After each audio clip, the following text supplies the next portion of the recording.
Բարև ձեզ։ 13-ի A տուն ճիշտ եք եկել, չէ՞։ Մուշ 2 թաղամասի 31 A տունն է, որտեղ էլ կատարվել է դեպքը, թե ինչ հանգամանքներում պարզում են իրավապահները, սակայն հարևանությամբ ապրող բնակիչները պնդում են, որ ոչ մի ձայն չեն լսել, իսկ նշված տան բնակիչները կատարվածի մասին խուսափում են պատմել։ Ինչ որ պետք է արդեն գրետ արել են պարզելու անես երեխից ինչ պարզես։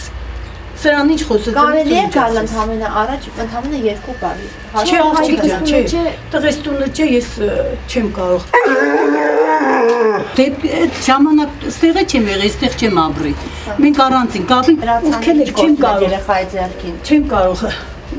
Երեխեքն են եղել տունը։ Չգիտեմ, լավ աղջիկ ջան, հետենի խոսեց։ Պետրոսյաններին դեկտեմբերի 9-ին հյուրընկալվել է 41-ամյա Արթուր Մաքսիմի Ցիցոյանը, նա տանտիրոջ Արա Պետրոսյանի աներորդին է։ Հարևանները պատմում են, որ Փեսայի հետ Արթուրը լավ հարաբերությունների մեջ էր, հաճախ էր նրանց տուն գալիս։ Այդ օրն էլ սովորականի նման բարեկամներով հավաքված են եղել, սակայն նույն օրը երեկոյան Արթուր Ցիցոյանը դեռևս անհայտ հանգամանքներում ստացած հրազենային վնասվածքով տեղափոխվել է Գյումրի բժշկական կենտրոն։ Ուսակոդու հրազենային կույշ թափանցող վնասվածք անոթանյարտային խրձի վնասումով։ Հիվանդը նաև եղել է տրավմատիկ շոկի վիճակում, հիվանդին մաքսիմալ ցույց է տրվել առաջի բուժօգնություն եւ հակաշոկային դեղամիջոցներ, նաև հետազոտական հնարավոր բոլոր միջոցառումները կիրառվել են հիվանդի նկատմամբ։ Տուժածին տեղափոխել են Էրեբունի բժշկական կենտրոն, վիրահատվել է եւ վիճակը բավարար է։ Արա Պետրոսյանի ցուցմունքի համաձայն իր աներորդուն պատահմամբ կրակել է որդին 2 տարեկան Նարեկը։ Արա Պետրոսյանը հաղորդում է ներկայացրել այն մասին, որ 2014 թվականի դեկտեմբերի 9-ին ժամը 20-ի սահմաններում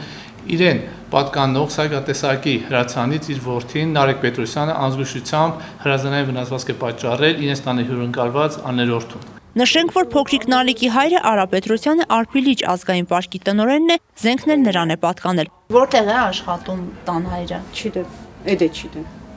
Բանապահպանության պետ է։ Այդ մեկը ես չգիտեմ։ Ես կեշտան գործից կուկամ, այդքան հետաքրքրված չէ։ Որսորդությամբ է նաև զբաղվում հետաքրքրված։ Ունի զենք։ Ու Օրինական է։ Իրան այդ գործի համար են տվել։ գիտեք, որ զենք ունի ու օրինական է զենքը։ Եթե կաշխատի նման տեղ, ուրեմն պետք է ունենա։ Ով գիտե։ Ավտոն կա տունն է, ավտոը կանացել եմ ստեղ։ Իսկ ավտոն չկա, ուրեմն գործի էլի։ Իսկ որտեղ է աշխատում։ Չգիտեմ։ Համասեր կոմեր, չգիտեմ որ յողն են դեղ։ Համի գիտես ինչի համար, համինպես խաղալիքներ կսարքեն, այնպես խաղալիքներ կդնեն, որ երեխեն արդեն չի ճոգ, դիք ճիշտն է, թե դիք սխալն է։ Հայաստանի Հանրապետության քրեական օրենսգրքի 34-104 հոդվածի առաջին մասի հատկանիշներով Հայաստանի Հանրապետության քննչական կոմիտեի Շիրակի մարզային քննչական վարչությունում հարուցվել է քրեական գործ։ Դեպքի իրական հանգամանքները ճշտվում են, կատարվում է համապատասխան քննություն։ Նազել Էլբակյան, Արթուր Մարգարյան, Ազդարար։